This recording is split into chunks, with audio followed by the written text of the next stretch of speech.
I don't have to explain it. Evidence into Practice is a group that has been established as a special interest group under the European Social Work Research Association.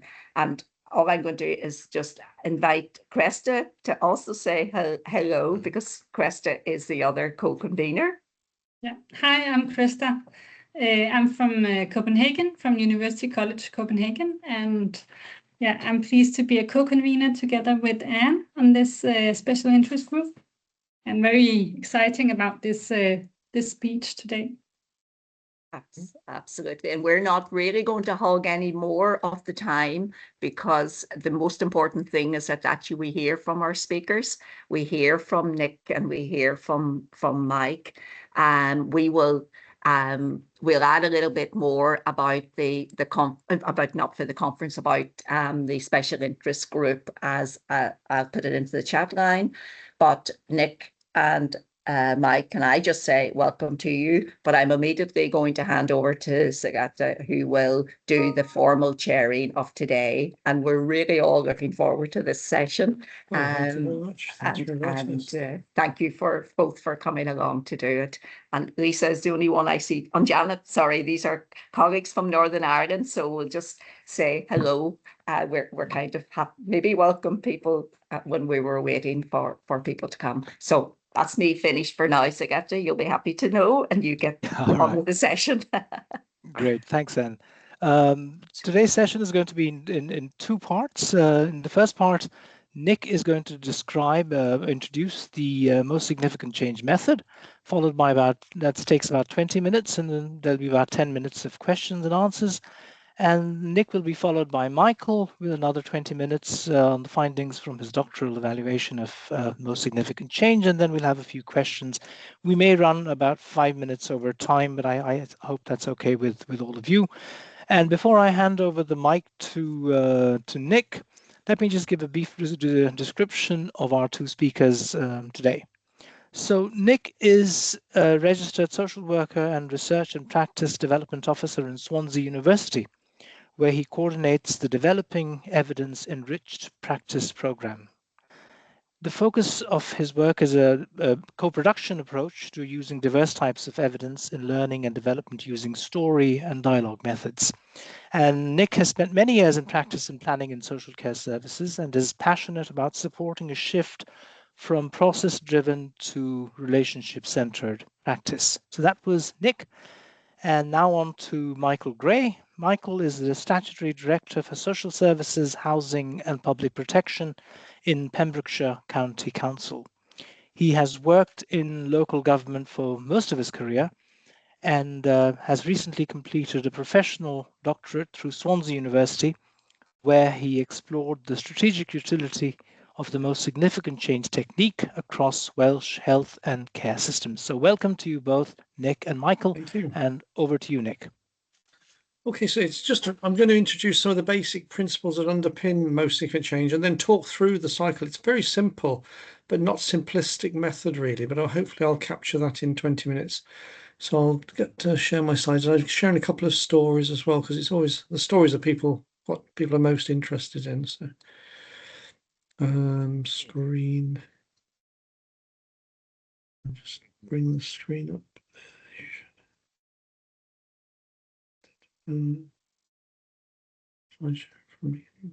Has that come up? Yes. Great. So most significant change, or it's often called MSC, which confuses people who do MSCs. So, but that's what it's often called. So how do we usually measure things? And in the world of social services, at least in the UK, it's often around numbers. It's often, and there's a real place for numbers and Likert scales, and I'm not sort of knocking numbers. MSC doesn't knock numbers, but there's an over-dominance perhaps of numbers. And there's an American writer, I think William Bruce Cameron, here's a well-known quote: "Not everything that can be counted counts, and not everything that counts can be counted." And this is a really important principle, I think. So I want to start with introducing you to a young boy from Italy, Luigi. This is the work of Gina Montano. She's been working with Save the Children Italy. And Luigi is a little lad who lives in a disadvantaged community in Italy. And in Italy, they have 3 months summer holidays, which is great for the kids from wealthy families because they go on holiday and they go to cultural things. But for kids from disadvantaged backgrounds, their education can go backwards. So they put in an out of school sort of summer scheme, really, an educational support scheme to sort of support them and Save the Children wanted to know what difference it was making. And again, how do you get a measure of that? So one of the simplest things is obviously you can do maths tests or an Italian test, and they did that. So they got score results for Luigi for his maths, which look very positive, So, but it's quite limited in what it's telling you really. And what Gina did was actually start to ask gather a most significant change story from Luigi. And this is his story. And I just want to show you how a small story, how powerful just a paragraph of a story can be. My most important changes are that now I'm feeling more calm and I'm having fun and I'm more curious. I've got better at maths. When lots of time goes by a lot, I forget things. But here I remembered maths because we did maths games. Without having fun, there's no point. So for me, that's the most important change. If I learn things whilst having fun, I remember things more and I enjoy learning them. Educators help me to understand that when you get angry, you shouldn't hit your friends. When you get angry at someone, you should tell the teacher instead of using your hands. In this drawing, I show that I like playing dominoes. It's nice and we can play it with the group. It's a beautiful little story, isn't it? But it gives you a richness to what difference the summer scheme was making to Luigi, which numbers never would capture. And that's really at the heart of MSc, because measuring what difference we're making in people's lives is tricky. It's not easy at all, is it really? And there's a real danger. We can reduce a reductionist approach to measuring what difference. So I want to give an example from drug and alcohol rehab, and this is Greg Boyle, who's one of my great heroes. Really, he runs Homeboy Industries in Los Angeles. It's the largest drug and alcohol gang member rehab program in the US, really, and he's got a medal from Joe Biden and he's in the California Hall of Fame. A really wonderful man. But this is a quote about what they do at Homeboy Industries, the sort of work they do with marginalized gang members. Homeboy receives people. It doesn't rescue them. In being received rather than rescued, gang members come to find themselves at home in their own skins. Homeboy's message is not you can measure up someday. Rather, it is who you are is enough. And when you have enough, you have plenty. So it's a beautiful quote, isn't it? Isn't it a lovely quote? He's full of quotes. If you want to be inspired by anyone, listen to Greg Boyle. But how do you measure that? How do you measure that sort of work, that rich quality of practice? So do we use standardized measures? And something that used to be popular, which I think is waning a bit in the UK, was the outcome stars. You take someone's life and you dissect it into the spokes of a standardized wheel. So managing mental health, self-care, living skills. So your self-care, Anne, where are you today? Are you on a 4 or a 6? And Anne fumbles around and says, I'm a 3 or something. Or why is that?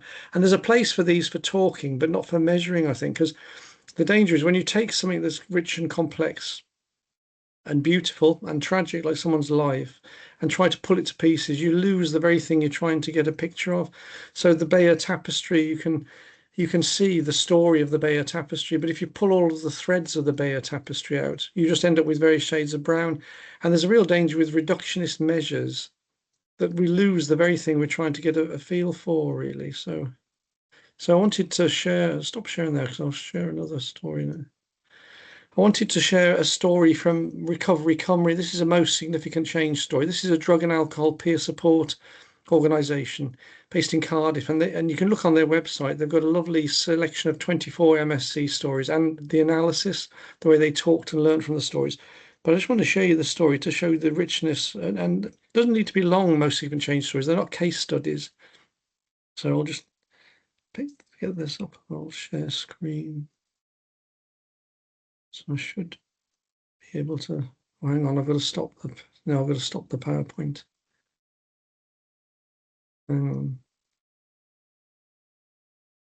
This is where I'm used to Zoom. If I stop that, let's have a look. If not, I can read the story. Right, share screen. Okay, Word document. Does that come up?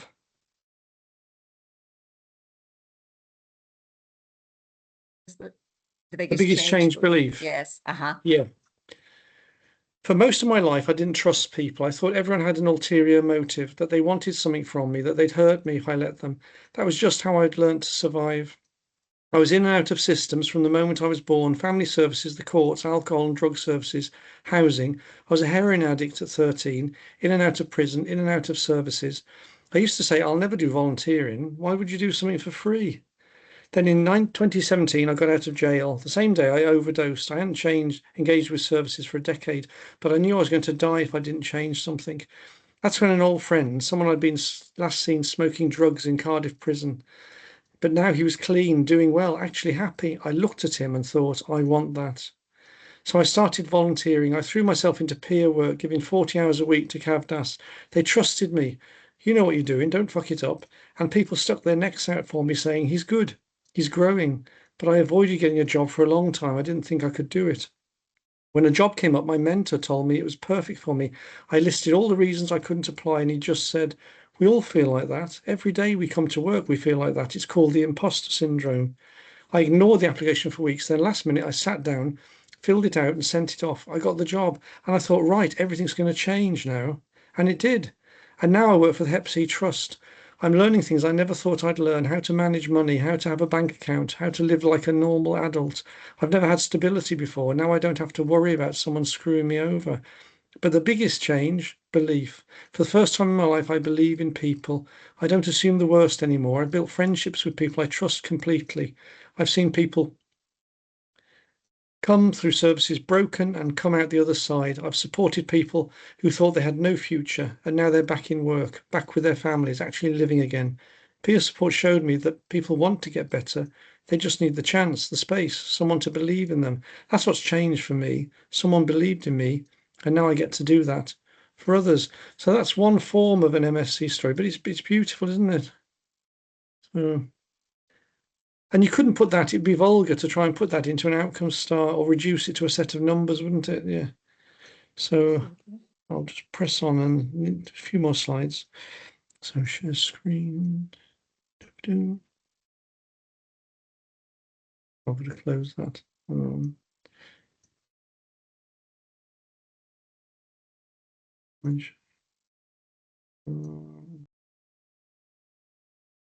Current slide. So that's how do we measure things? And we're thinking stories have a powerful. Why do we measure things? This is the other thing. Is it for proving, which is all performance focused? And often that's what we're called to do, aren't we? It's in social work practice. It's always to prove and demonstrate what you're doing. Or is it for improving, which is more learning focused? Now, both are important. You need to demonstrate performance, but we think learning is more important, especially if you're trying to change culture in an organization. And Michael will talk a bit more about this. And stories are especially powerful in learning focused evaluation. This quote by Terry Pratchett: people think that stories are shaped by people. In fact, it's the other way around. People are shaped by stories. So if you want to get people to pennies to drop and people to really understand what's going on, stories are the best way to do it. This Jonathan Gottschall quote: we are as a species addicted to story. Even when we go to sleep, the body goes to sleep, the mind stays up all night telling itself stories. We're storytelling animals, really. And they're powerful because stories engage our heads, but also our hearts, our emotions. And the educationalists we've been working with say you need that same emotional content to learning as much as you do the intellectual content for sort of deep learning. And we learn well by talking. And again, the guys in Cambridge tell us about different ways people talk in groups. I won't go into detail with them, but it's definitely worth looking up if you want to know more. And I can link you to more information. They say when you get a group of people together, you often get disputational talk like the House of Commons, where people have got closed minds, quick fixed views, and they're not really listening to one another, and they just argue and annoy each other. That's called disputational talk. And then there's cumulative talk, when you're in a meeting and people aren't saying what they really think for all sorts of reasons. It might be because some people are introverted, they don't get a look in. It might be they're worried that they're cleverer people in the room, so they have the imposter syndrome. It might be that they're worried about getting told off. Why did you say that in front of social services or it might be the sort of polite thing. You don't like upsetting people. You don't like to challenge someone because you don't want to hurt their feelings. That's called cumulative talk, and nobody learns in that. So what they say that we should be doing, and that's what most significant change does, it gathers stories and then talks and learns from stories, is a thing called exploratory talk, which is one where you can say anything you like. Everyone's precious. It doesn't matter who you are. You've got a view and you can say anything you like, but you must give a reason. And other people have to, if they can challenge or agree with you, but they must give their own reasoning, and you build on what the last person says. So it's a very particular way of talking. And it's summed up beautifully in the Indian metaphor of 6 blind people around an elephant, where the one person's holding the tusk and says it's a spear. Person at the back says, no, it's not. It's a rope. They're tugging the tail. Somebody on the side touching the wall says it's the side of the elephant. Says, well, they all fall out and squabble. But if they could see each other's perspectives, they'd see the elephant in the room, really, and the bigger picture. So it's wisdom from 2,500 years ago, but it applies equally today. And that's the spirit of most significant change story selection panels. So just my final slide is the MSc process, because it is so simple, but you can see it's informed by these importance of storytelling and dialogue. So you gather MSc stories, and the traditional story for a most significant change story is a bit of background about the person. And then you ask this sort of question, okay, over the last 6 months, what good or bad changes have come about as a result of your involvement with social services, for example? And you help people tease out what's changed. It be changes in them individually, psychologically, socially, financially, attitudinally. It can be changes in other people, in siblings or children or parents or nurses or practitioners or social workers. It can be changes in communities or organizations. It doesn't really matter. It's just what's changed as a result of something. And then what you do, then you make it very personal. You say, okay, out of all those changes, which is the most significant change to you, and why is that then? And people tend to ponder. They say, well, I've never thought about that before. I suppose it's that, isn't it? It's like that guy said, I believe in people. I believe in people. That's the most significant change for me. And it's because of this. And then you say, okay, regarding that most significant change, can you tell me a bit about what it was like before? What's it like now? And what do you think brought about the change? And in this process, you see, they analyze their own stories. The danger with case studies is that we put our own interpretation on people's stories. But in MSc stories, they're always first-person stories by people, not third-person stories about people. So whether it's a practitioner's story or a person with lived experiences story, it's their story. So you gather the stories, and then you can use those for qualitative evidence for proving and performance. But what the MSc does is get a story selection panel. So that's a group of people. So in Pembrokeshire, it include people of influence like Michael, like the head of national parks or the head of public health and primary care, the third sector, and also people with lived experience. It can be a mixed group, but basically you give them a set of stories. It might be 6 stories to a group of about 12 people. And then you set them a task. You say, okay, guys, you're going to have to argue to decide which is the most significant story. So this sounds like the Booker Prize, doesn't it? But it's not the Booker Prize. It's because the reality is there isn't a most significant story. It's just to get people arguing and seeing different perspectives. So Siddhartha might pick one story and he'll say, I think this is the most significant story because. And Anne might have picked a different story and she'd say, well, actually, I disagree with you, Siddhartha. I think this is a more significant story because. And then you open up the door to dialogue, you see. Why do you think that, Anne? Well, because of that. What do you mean by that, Anne? Well, I mean that. And it's this dialogic process, which means we explore the stories collectively, but we also learn about each other. And we develop what Anne Edwards calls relational expertise or common knowledge, really, about where other people are coming from. So it's really powerful in interprofessional working or co-production. So it's a dual benefit, this panel. And then once they've learned from the stuff, they have to decide what they're going to do about it or what they recommend. And that is fed back in a feedback report. This is the panel. This is who was in the panel. They met on this date and they chose this story. They thought this was the most significant story and this is why they chose it. So they're revealing their thinking. This is what they've learned from talking about all of the stories. And then this is what they think needs to happen or what they're going to do. And that closes the cycle, really, the action learning cycle of gather stories, talk and learn from the stories and about each other and provide feedback. And that in a nutshell is MSc. So I'll stop sharing. It was a bit of a whistle-stop tour, but I hope that's got the And it's been used in all sorts of settings, so it's lovely. We've used it in mental health, in preventions work, in child protection, and family, parental support and training programs. They've used it. So, any questions? Yes, we'll open up for questions. Questions, anyone? We have about 5 to 10 minutes. I was just wondering how you do that on such a large scale.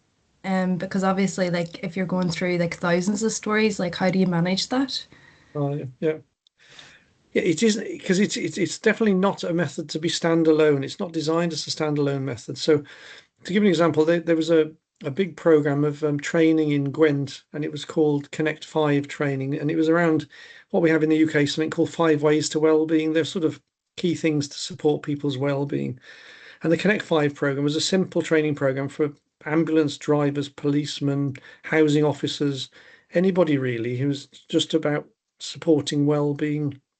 And they gathered lots of stories, about 50 stories, I think they gathered. And there's no way a panel could analyze 50 stories. So they did have an independent researcher who did do a thematic analysis of the stories. But the key thing about the story selection panel is it's the decision makers and the funders. It's the people who are and you want to influence them. So they took a selection, a carefully chosen selection. It's not just a random selection, not a cherry picked selection. And it was 8. I think it was 8 stories that were representative of what was shared. And it was those 8 stories that were shared at a panel. And that was, I think, 8 stories for a panel is the most they can take. But what we find is lots happens in the panel process. So although there's a small number of stories, there's rich learning. And it'll take a morning, a story selection panel. It can take a couple of hours at least. So so you can, and I mean, there are all sorts of ethical issues, but there are some people talking about using AI to sort of analyze stories. But again, MSc is more interested, and Michael will explain this better, in building spaces for relational learning, really. And it's that common knowledge, the relational expertise stuff that is so essential for organizational development. So I'd leave that for Michael to talk about, if that's okay. Has that sort of, I've dodged your question or answered it? No, that's been really helpful. Thank you. Nick, I had a question. You said it's not a standalone method. And so I was wondering, how do you combine most significant change stories with, numbers generated by standardized questionnaires and so on? Or can you do that? Or That's a good is it question. There's probably people who are better at doing this. I mean, just to give an example of that, there was it's early days, but Swansea Council are trying to improve or demonstrate good person-centered care in home care, domiciliary care. So one of the tools, which is a research-based tool, and it's a co-produced tool that we promote in DEEP, it's called PERSI.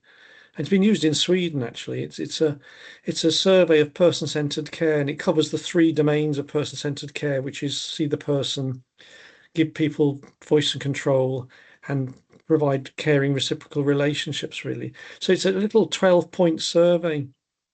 And what they've been doing is they're sending that to everybody and gathering it. But what they're finding is where the scoring is low, for example, there's one theme about keeping me connected with my local community, and that scores low.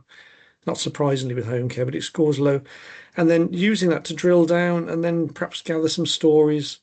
So you can use a broad sweep of a survey but if there's something that flags up on a survey, you can drill down with MSc, and because it starts to look at the why something's happening, and rather than just that something's happening. Does that make sense? Yes, absolutely. Thanks. Anne, you had your hand up. Yeah, Nick, thanks, Nick. That is a lovely presentation, as we always know you deliver. And it's interesting that you raised the issue about AI, because I have just scribbled down. I've been at a meeting the last couple of days, and AI and research has been talked about quite a bit, and all the challenges. And I was thinking this hopefully will be one type of approach where, when we're talking about real relational social work and social care and research related to that, that we can keep the AI interpretations out of any of the analysis. It was just when you named AI, and maybe Michael will pick up on that. But I was just thinking, maybe this is something that actually will help. There's one organisation I'm working with, Credi, and it's an organisation that supports unpaid carers. And they've only gathered a small number of stories, and we had a bit of a workshop, and they were very keen not to use AI to analyse the stories, to make sure these were human beings that analysed human beings' stories. But what they did like was, because when you record a story selection panel, you have a lot of dialogue going on, and there's lots of stuff being talked about, and it's how you unpick that. And again, if you've got the luxury of a research assistant, somebody who can read through the transcript of the dialogue and put it, that's really good. But they hadn't got that really. But they used AI to say for the panel, just to pull out what the panel were discussing, and it did come up with, and it was surprisingly. I mean, I'm very suspicious of AI because AI can't feel, it doesn't suffer, does it? So it doesn't understand human. So, but they did find for them. So the stories were analysed by humans, but the analysis, the summary of the analysis by the humans was done. They used AI to help them sort of unpick that. Really, does that make sense? So, but I'd love to explore it more because it's. I can see that Lena has her hand up. Lena? It's me, sorry. Oh, sorry. Yeah, Krista, go ahead. I have a question. You said, and I thank you for a very interesting presentation. You said that in the panel, they are supposed to select the most significant story. Yeah. And I was just wondering, how do you select the most significant story? I guess does it depend on the research question, or is it just significant for the individual panel participant? There are different ways of doing it. In the original model, you could sort of have domains of change. So if you're putting all your funding and you want to build relationships, you can weight certain criteria. So you can have criteria if you want for story selection. But Rick Davis, who's the founder of it, and with Just Start, has found over the years it's best not to box people in and just let people say what's significant from their perspective, because that opens up this common knowledge as well, this understanding of where people are coming from, what they see as important, which is this other aspect of MSc. The way we tend to do it is we sit in a circle. You can do this online, but it's not the same. And we explore each story in turn. So we give value to each of the stories, and we explain and engage in dialogue around what's significant story. But then we place the stories around the room and say, okay, guys, off you go. Go and stand by which you think is the most significant story. And people always go to different stories. And then you start the dialogue. Siddhartha, you're here. Tell me why you're here. And he'll say that. And we're all listening. People stood on other stories. And then we go around all the stories and people say why they've chosen them. And then we give people a chance to change their mind. So in Neathport Talbot, there was a parent, for example, who had chosen a story different to the story the Director of Social Services had chosen, Andrew Jarrett. And Andrew was listening to this parent, and he said, I'd not seen it from that perspective before. He said, I think you're right. And he walked over, and then he stood by the story the parent was standing. So it was a leveler. It was, because it was around story and human stuff, it wasn't like he was the powerful person who knew all the right answers. He was they were human beings on equal footing, really. And the rationale of this mother, changed the mind of the director. It was lovely to see, really. So that's how we do it. But there are different ways of doing story selection. In Monmouthshire, they did hierarchical sorting, like you put them in a line and try to move them up and down and make it quite a fun kinesthetic activity, really, and learning as you're doing it and talking and provoking one another to talk and reflect. I'm just conscious of the time. Yes. I just ask, do we get the reference to Davis and what are they called? Davis and Dart, yeah.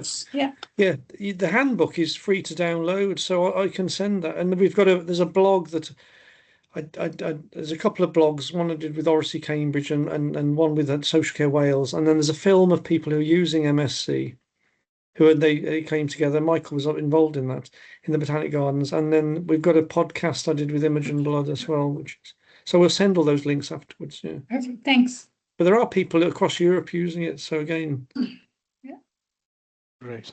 Thanks, Nick. See, Dr. Lisa had her hand up, so I don't know if you still want to come in on Lisa. Was it a burning question?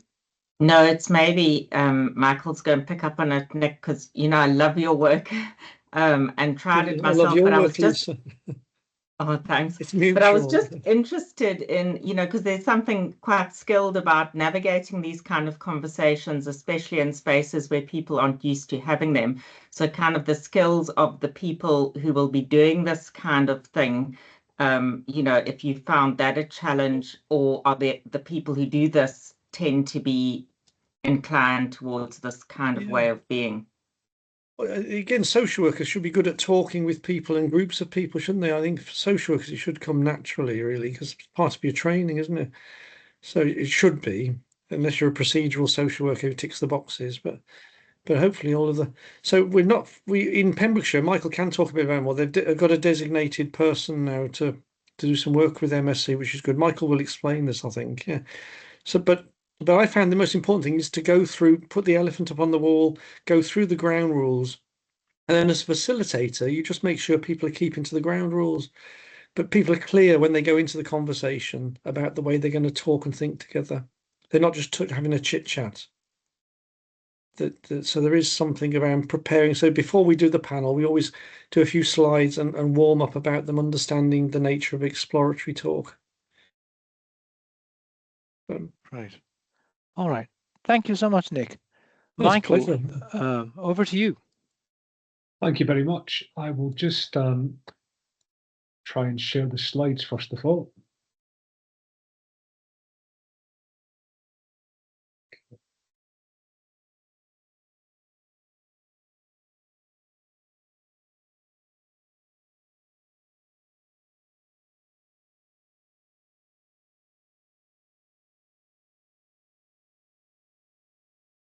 That's looking good.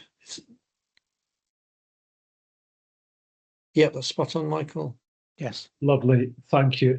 Thanks, first of all, for inviting me along today. This is still relatively fresh in my head, having finally been awarded the doctorate after about 4.5 years of fairly intensive work on top of the day job. So what I've tried to do is condense about 4.5 years worth of work into about 15 minutes for you. So this is going to be quite a high level, but I hope I'm gonna hit the main points. So in terms of some context then, I find myself in a role where I'm the Director of Social Services within a Welsh local authority. And the narrative is very much rising demand for services. Now, there's a whole other academic analysis as to whether or not we are servicing the right demand, value demand versus failure demand, but that wasn't necessarily within the scope of this research, although I have sort of acknowledged it by putting a question mark against that. There is no getting away from the fact that we're operating and have been for some time in a difficult financial environment. I'd imagine that will be exactly the same in Northern Ireland. It's certainly the case in Wales, where the level of local government funding has not kept pace with the level of demand within counties across Wales. And I had a personal dissatisfaction that, in spite of that, relatively complex context, there still seems to be a fairly linear understanding as to how outcomes are created. If we think about how we commission, often we are commissioning an organisation, which is a very small part of somebody's life, and holding that organisation accountable to achieving that outcome for that individual. And I just don't think that's how the world works in reality. I think everything is a lot more messy than that. Some of you might be familiar with the sort of alternative to the new public management paradigm, the human learning systems paradigm, very much predicated on the idea that actually learning, as Nick has talked about, that is your engine for performance improvement. And so it's about creating the spaces for genuine learning, as opposed to simple upwards accountability that can help create the conditions for healthier outcomes to emerge. And given that, I started becoming more interested in okay, what does this mean for evaluation then? What's the purpose of evaluation in a complex health and care context? And how can evaluation actually support us to learn about that complexity that we're operating within? So during my literature review, I found, I suppose, two competing conceptions of outcome creation. The rationalist conception on the left-hand side is, by and large, the way that we seem to be operating within Wales, and I've popped down a few quotes to try and kind of exemplify that. So we can see from a health and care outcomes framework, this notion that outcomes, they're the results that can be attributed to an activity, an intervention, a project, a program, or policy. And note how all that is very kind of service, state apparatus orientated. And the outcome refers to intended effects. So it's not making reference to anything unintentional. It's about intended effects that we can measure. And we can either do that quantitatively or qualitatively, but we can measure it. And that would be through performance measures and indicators. And then in terms of the same outcomes framework, the dominant outcomes management apparatus there is based around results-based accountability. And that's very much a methodology that's predicated on identifying what outcomes you want to achieve, identifying in advance the indicators that you're going to use to help you understand whether you're achieving those outcomes, and recording progress on that basis. And on the right-hand side, which is probably more the complexity theory of outcomes creation, is simply that, well, outcomes aren't any of that, that they're emergent. They're emergent properties of complex systems. And the next slide, and apologies, it's a little bit small, but I'm more than happy to share these slides. This comes from a book called Harnessing Complexity. And they summarised, I thought, quite neatly the differences between those two theories of outcome creation. And I won't go through each of those step by step, but you can see the differences in terms of the conceptual understanding, the improvement approach, the causal claims, the knowledge claims, and the underlying theory of human behaviour. What was really interesting for me was the difference between that sort of rationalist knowledge claim, where it's the theory and the reason that underpins those universal assumptions, and really, I suppose, in terms of that hierarchy, the objective knowledge being privileged, versus the more complexity theory, which is actually based on saying we need to be humble about this, because our knowledge about outcomes, they're only ever partial. We don't understand everything that's going on in an individual's life or in a local population's lives. So, you know, outcomes are contested, they're context specific, and actually we need to pay sufficient attention to experiential knowledge of citizens and also frontline staff, often two cohorts that are excluded from some of your more traditional sort of rationalist evaluation apparatus. And they're really, really crucial inputs. So, given all that, I was trying to move to my research question, and Nick was one of my supervisors, and we started considering the role of evaluation when you're actually working within uncertainty and complexity. And because Nick had been leading on the developing evidence-enriched practice toolkit across Wales, we started looking at some of the tools within that, one of them being the most significant change technique. And that got me to my research question. So I was interested in how health and care practitioners' participation in story-based dialogic evaluation actually informs strategic thinking and acting towards the health and care outcomes that we all desire within our health and care systems. And I was going to explore that research question through looking at the most significant change technique. So very briefly then, in terms of my methods, I spoke to 25 people across Wales. The only stipulations were that they needed to be working within Welsh health and care systems. They needed to be involved or had been involved in the most significant change technique, and ideally involved in some way, shape or form around outcomes management as well. And I ended up speaking to a whole bunch of different people at all levels of organisations across local authorities, health boards, the voluntary and community sector. And I was also fortunate enough to speak to Welsh Government officials as well. Then undertook a process of reflexive thematic analysis, and that helped create my thematic map, which I'll go on to discuss in a bit more detail. So there was 4 themes, I think, that emerged from my data, and they're all kind of linked to one another as well. So first of all, engaging in the most significant change techniques seemed to create the conditions for relational learning. And that was for 3 reasons. First of all, the nature of the dialogue within the evaluation seemed to connect people within organisations and across organisations in a way that more quantitative, rationalist evaluation techniques would not. The participatory element of the most significant change technique seemed to also create an equalising learning environment. So the usual power dynamics seemed to dissipate somewhat.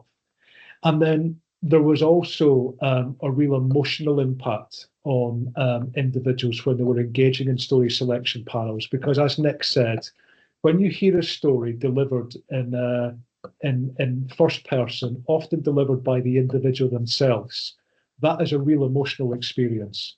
And that in itself seems to, all of those seems to create the conditions for relational learning. So the second theme was around outcomes and evaluation. And this was the really interesting theme for me, because MSc at this point seemed to transcend its usual purpose or its stated purpose as a sort of program evaluation tool.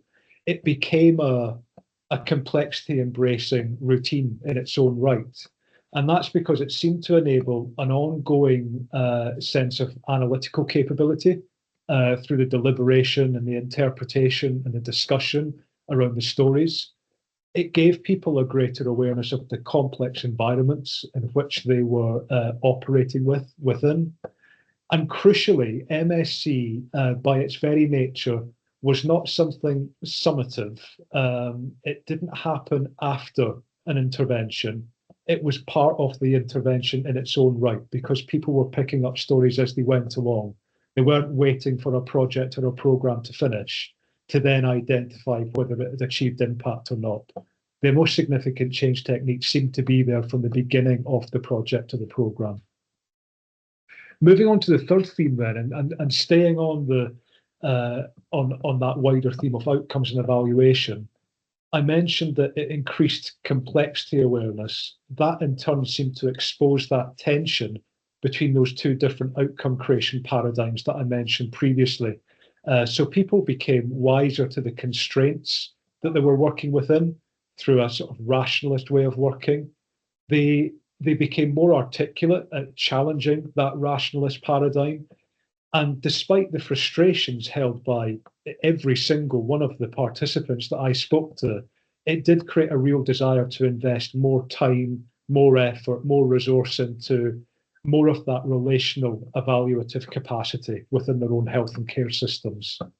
And then finally, the fourth theme was around the ability of the most significant change technique to create the conditions for more emergent strategic discussions, thinking and actions to happen.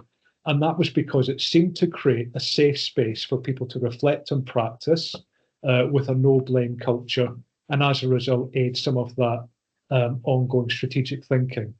So I'll go on to discuss those themes in just a bit more detail and try and bring them to life a little bit with some quotes. So in terms of creating the conditions for relational learning, we've got a quote here from somebody that says, well, actually, the story selection panels, they're quite leveling. So we can often be quite hierarchical in terms of how we set up as a local authority. But what I like about the storytelling panel is it can include a mum, a head of service, a director, a couple of heads of service, but almost as the stories unfold and are read out and are reflected on, the status almost dissolves. So it's the story that's the prominent kind of noise in the room. So there does seem to be that leveling effect. You know, the stories the currency, and everybody has a reflection or a take on it. And it's quite respectful in terms of listening and probing. So it's as fascinating as it is to listen, just to listen to it, as it is to contribute to it. So moving on to the second theme around the complexity embracing evaluation routine. Another participant here who happened to be a head of children's services within a local authority started off by saying, well, it gives me a reason, not that we should have one, but it gives me a reason to hang out with the staff. So I will do that in lots of different ways all the time, but it's a good way of perhaps seeing parts of the council I wouldn't ordinarily see. And it doesn't allow anything to get in the way of that. So we know that there are set times when I'd be there and, you know, spend some time. And that's of importance now, you know. When something has a rhythm to it, it embeds, doesn't it? It tends to keep going. So I guess for me as a head of service, what I would say is I didn't expect it to be this, but it's been a lifeline for me. It's been a way of checking out that you're on the right track or that you're doing the right thing. So the third theme around the tension between those outcome creation paradigms, nearly all participants were able to speak to this in some way, shape or form. And I've put down a couple of quotes here. So the first one is acknowledging that in complex systems, the outcome is something that you explore and you create those outcomes as part of the process. Early on, I guess, you set out the intended outcomes, but I think in more traditional evaluations, you decide your metrics. And often they're not a good fit with the outcomes because the outcomes are more localized, they're more personalized. So you're not really measuring the impact, you're measuring outputs as opposed to outcomes. And then another quote here, and you can imagine this individual pulling their hair out when they were speaking to me about this. Hours and hours of my time this week have been taken up writing end of year reports. And, you know, referencing Joe and Kirsten, part of the project team, all their time and effort and energy. And what's it going to do? What's any of that going to do? And that was making reference to some of the reports in terms of upwards accountability that people need to send to Welsh Government for them to not get any feedback on the reports that they were sending. And then the final theme here is enabling emergent strategy. So this was a lovely story, and this came from an occupational therapist that I think had been working on a stroke ward within a hospital. So one of the gentlemen spoke about how he'd been told that he was allowed to walk to the toilet on his own, and then he fell. And then there was a lot of palaver around that, and then he wasn't allowed to do anything on his own. And that led to a big discussion from very senior managers about positive risk-taking in hospital and independence and getting people ready for going home. You know, you can't ban somebody from walking one day and then send them home the next day to live on their own.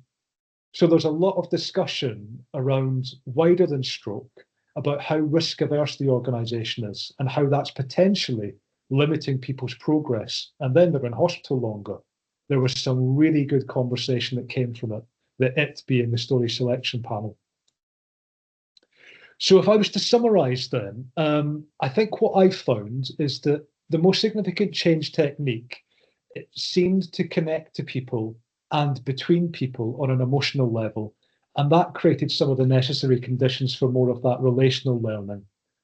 With that relational learning environment came a greater appreciation of the complex nature of how outcomes are created in people's lives.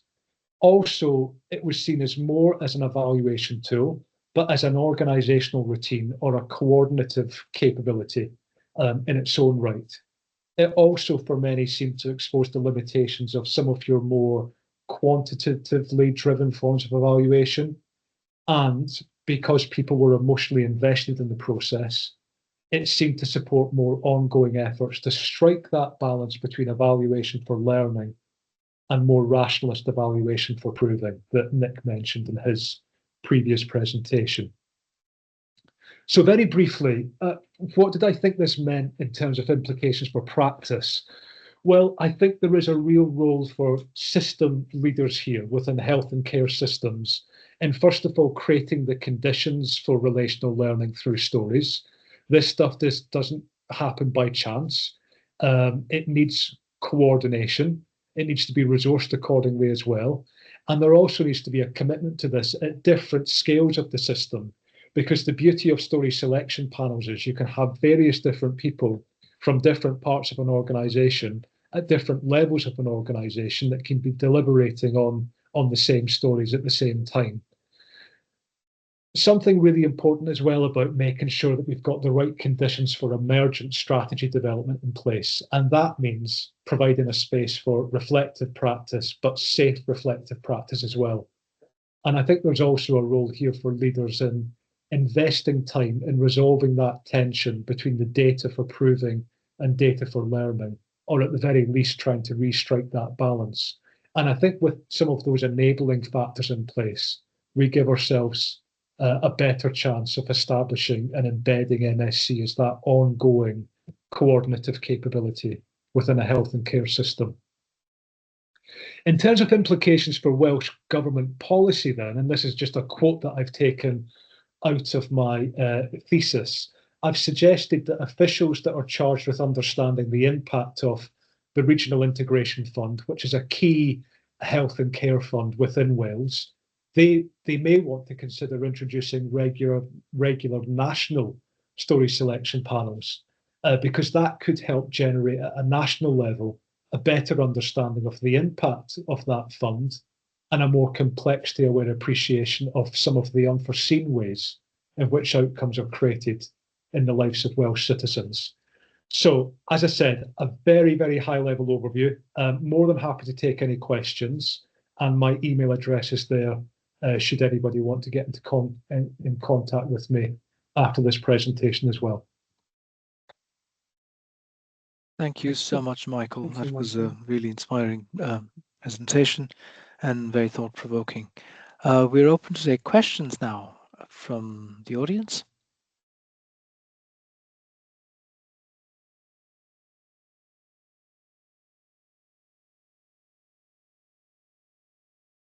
Anyone? Oh, Donna. So I was just going to mention there, like I'm coming from a justice perspective, and I think actually this would be very good in terms of justice as well, because it's kind of the last point of call when all other services kind of fail that person. So I was just wondering, like, has this process been discussed in justice-based kind of environments as such, or is it just in health and social care that we're using this technique? No, I mean, I didn't speak to anybody as part of my thesis that was sort of working within the criminal justice system per se, but many of the respondents that I spoke to were part of story selection panels where, you know, criminal justice elements were discussed. I should say that, you know, the most significant change technique, it's applicable to, you know, whatever context you want, really. It was founded, as Nick said, by a gentleman called Rick Davis, and that was when Rick was looking for a more relational tool that could help explain impact in more of an international development space. So I think it was founded on the back of a project that was undertaken in Bangladesh. There is a wider MSc community of practice, and I'd be very surprised if it hasn't been utilised in a justice space. Certainly, some of the examples that I drew upon within my thesis were looking at violence against women, domestic and sexual violence, etc., which had a justice component. And the beauty of the process is that you're inviting different agencies around the same table to deliberate and have discussions on the same story. And often you find with the stories that they're cross-cutting and they're bringing in so many different elements of an individual's life. So I think it would be perfectly applicable to the justice system. I can see Nick's got his hand up. It's just briefly on that, because one of the things is, as well as getting lots of stuff coming out of the panels, the way the stories are gathered can be therapeutic for people, because instead of asking people to fill in a well-being scale or a survey, you're inviting them to share their story. And that's what we found, especially around the people with mental health challenges, that they're actually attended to and attentive listening. So, and I'm sure in criminal justice, it's it does have therapeutic qualities. It's not therapy, obviously, but the idea that evaluation is therapy, but there's something. I was with Sally Holland, for example, and we were working with a group of young people on the margins of homelessness. She used to be the Children's Commission in Wales, and they were gathering stories from each other. So the different ways you gather stories, they were gathering stories from each other. And she said to me, that's an intervention in itself. It has therapeutic qualities, really, because it's about sharing and empathizing with one another. So anything that tenderizes the justice system, I think, is a good thing. Yeah, I just want to say, like, from an economist point of view, like, I think this is fantastic because I feel like a lot of people, whenever it is quantified, it loses that kind of personal touch. Yeah. Like, you kind of wonder sometimes why people vote for certain parties and stuff like that there, and whenever it doesn't maybe serve their purpose, their life. Whereas if you had more of this kind of intervention, maybe governments would understand what people are actually facing in reality as such. Yeah. Yeah. But I just want to say that the presentations were brilliant too. Thank you. Thanks. Lisa? Yeah, thanks, Michael. That was really interesting. And what came to mind for me was what you were talking about with that experiential knowledge, that's so often not valued and doesn't find a place, but also that very often stories can just be extracted from people and paraded as a way to kind of tick a box that you've consulted with the relevant people, and this sounds like a really authentic and ethical way, actually, of engaging with lots of different stories. And I was just wondering, I'm not an academic or anything, but I'm just wondering, I work with a human rights organization around mental health. And one of the things that we've seen, and in my own research as well, is that very often, like over a span of years, we've got new policies, new frameworks, new this, new that, but fundamentally nothing has actually changed over that period of time. So with all the knowledge that we have, all the evidence that we have on the ground, things are actually not improving. And I'm wondering just how this has the potential or a way to influence that. I don't know if that's makes sense, that question I've made. Yeah, I think it should do, and I think it could do. One of the things that I like about the technique is that it uncovers the unintended consequences of interventions, but it's also quite a humbling process to engage with because we operate within service land. And actually, what you find from a lot of these more significant change technique stories is that it wasn't necessarily the service that made the difference, it was something else. And we talk a lot of good talk in Wales, and I'd imagine you guys will be part of this conversation as well around early intervention and prevention and shifting left and social model for health and wider determinants of health, etc., etc. But the reality is, I think our money is being invested in the wrong places in the health and care system, and to have stories played back to you in the words of service users or service beneficiaries to say, actually, it was this that made the difference. That is so much more powerful than any kind of quantitative metrics. And as Nick says, this isn't about throwing the baby out with the bathwater and saying numbers don't matter. But certainly what I found from speaking with the individuals across Wales was there was a real hunger to restrike that balance, because people didn't necessarily learn from the numbers, but they learned a hell of a lot from the stories. But they were learning from the stories in spite of a system that wasn't necessarily set up to create space for that learning. So the individuals that I spoke to, it was a real struggle for them to maintain that space and that time to learn. But when they did learn, it was allowing them to make small but meaningful changes within their own health and care systems. It goes back to the work that Nick has been leading on. This is all about developing evidence-enriched practice, really. So embedding these relational tools within our day-to-day work with a view to kind of creating better conditions for people to work in. none of it is easy, but I think the most significant change technique has certainly got a role to play. Great. Lena? Oh, it's Krista. Sorry. Sorry. Well, I was just thinking from a research perspective, and thank you for your presentation. I'm just thinking that it also raises a huge ethical responsibility in what stories you actually choose to present, I guess. Yeah. Yeah. Do you have Yeah, any? really good point, and it's not something that I touched upon in a great deal in my thesis, but the ethical aspect is absolutely paramount to this. So to do this properly, you need to train story gatherers to collect stories in an empathetic, considered, compassionate way. You always need to check that the storyteller is willing for their story to be shared, and so consent is an issue here as well.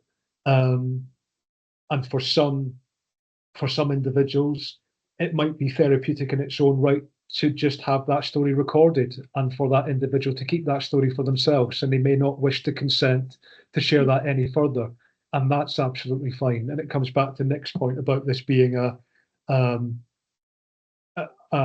therapeutic tool in its own right to a certain extent. But for others who are willing to share them, we need to make sure that we've got permission to do so.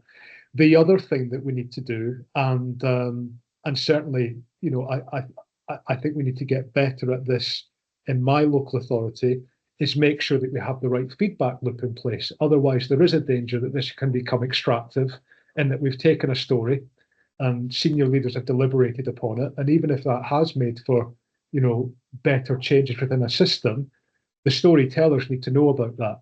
So we need to make sure that we've got the feedback loop between the story gatherer and the storyteller, so that the storyteller understands, who's been listening to their story, and what deliberations have been made around that, and how has that affected change within the health and care system that they rely upon.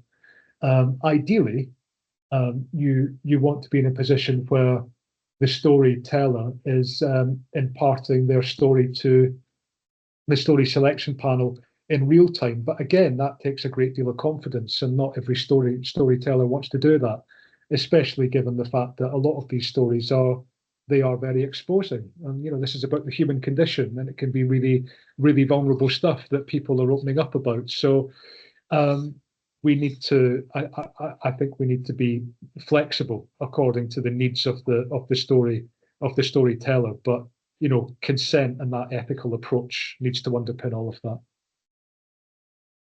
But I was actually also thinking about to ensuring like the representatives of the stories. So as a researcher, or as I don't know, the person who are doing the panels, that to ensure that the different stories you have in the panel are actually representative for the area you're researching in. Otherwise, you can like move it in the directions you would like, I guess. I think there is that, and I can see that Nick wants to come in, but something that we've tried to guard against in Pembrokeshire is the idea of practitioners cherry picking what stories they want to gather.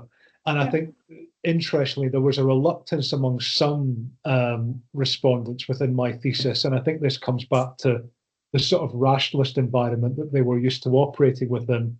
They were reluctant to gather a story in case it was a quote-unquote bad story.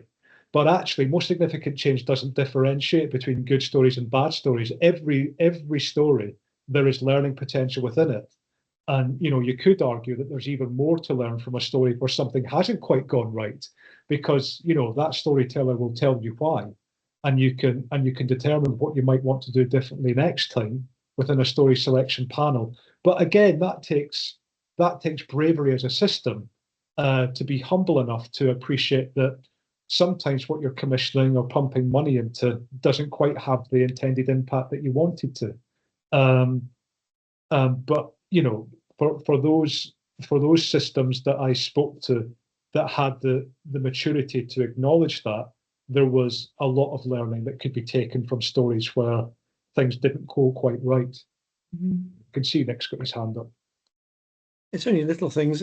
I mean, we have got a simple consent form and an information sheet. So when we're gathering stories, people know in advance. When we're working with parents who've had kids taken off them by social services, it's a very sensitive subject.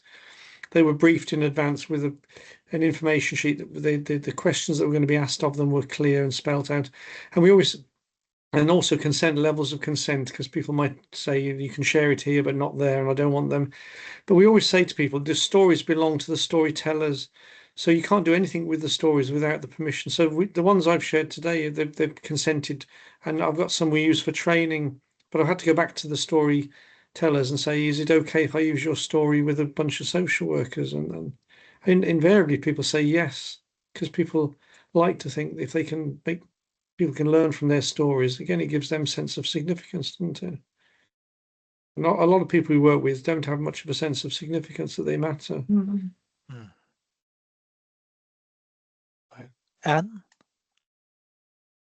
Yeah, thank you, Michael, for that presentation. I mean, I think it was excellent in the context of our special interest group that's about getting evidence into practice. And I think it very much complements Nick's presentation. And I suppose, like everything else, most significant change is a relatively new methodology.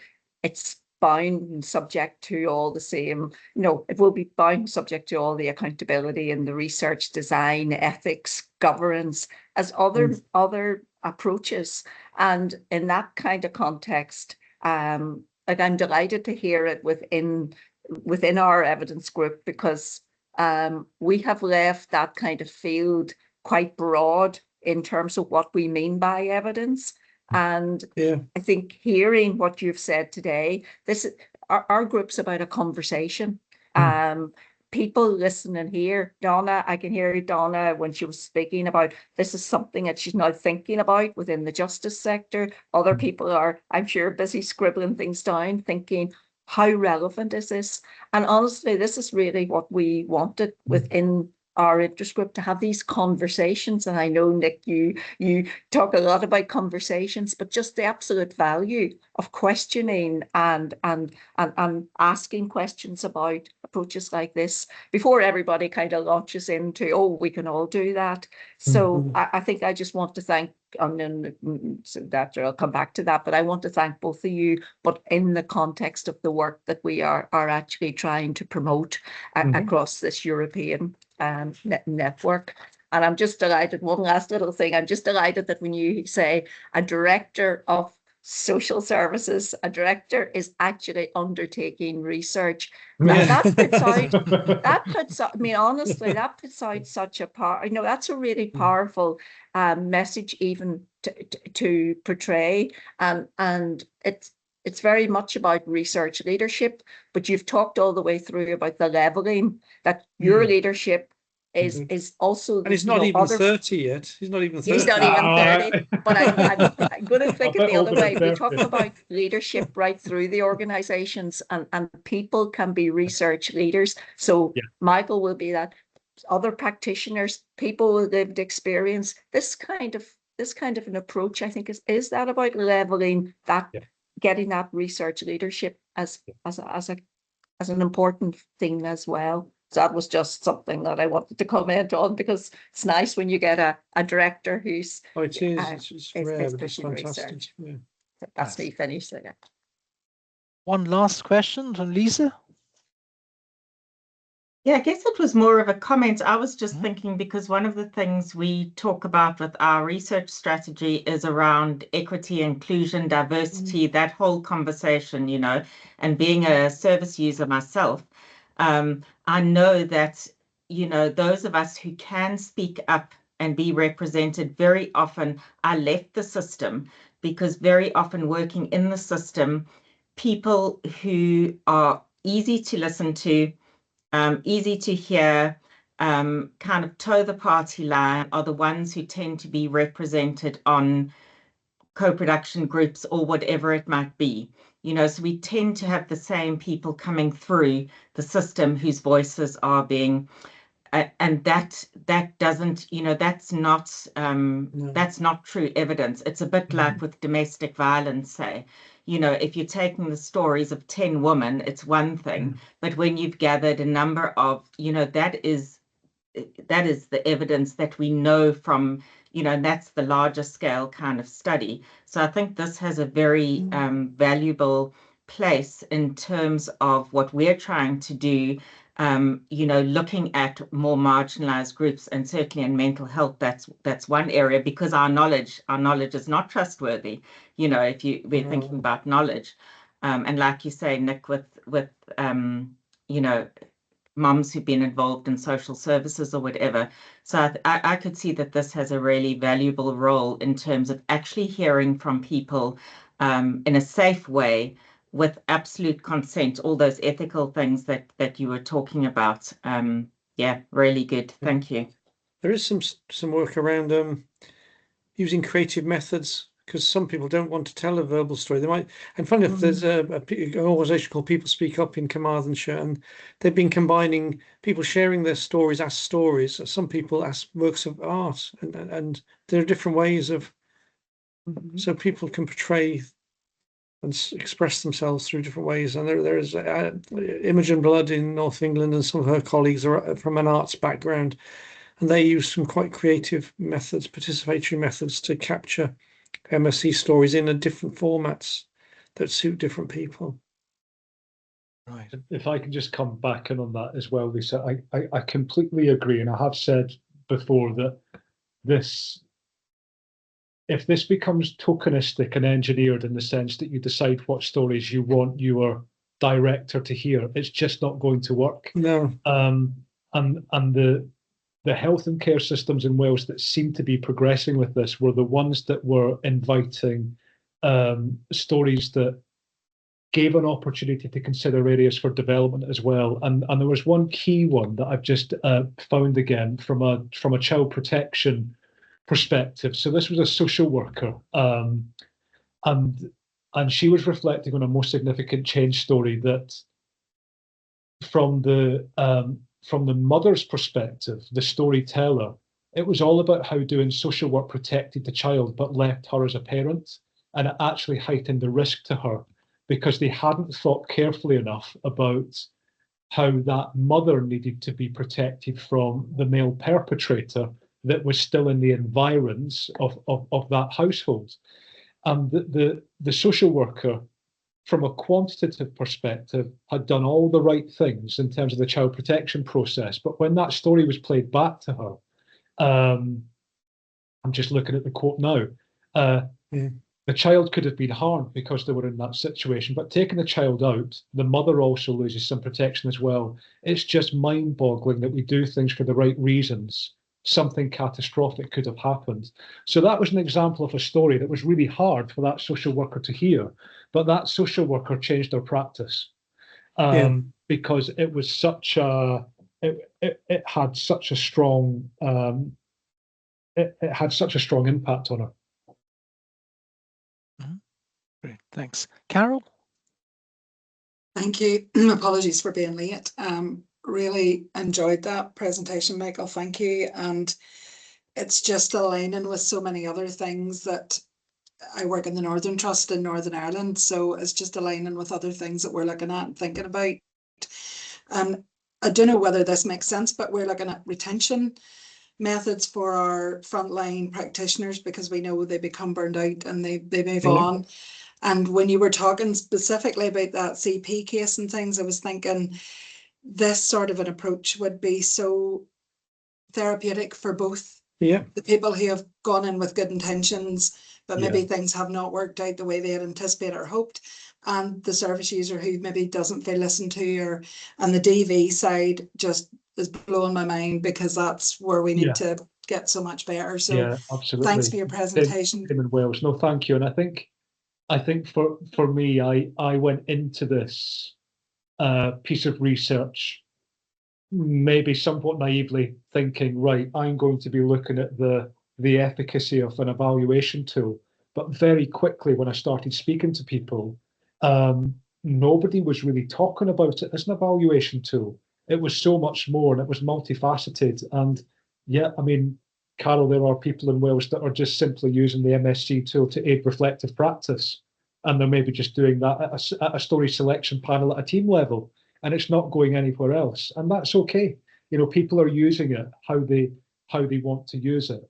If you were to be purist about this, you would have story selection panels at different levels of a system, so that you're introducing senior leaders and practitioners and managers into that. But again, as I said, that takes a lot of coordination and a lot of time, and this is labor intensive stuff. So the fact that people are just dabbling with it and, you know, maintaining it as some kind of routine is better than not doing it at all.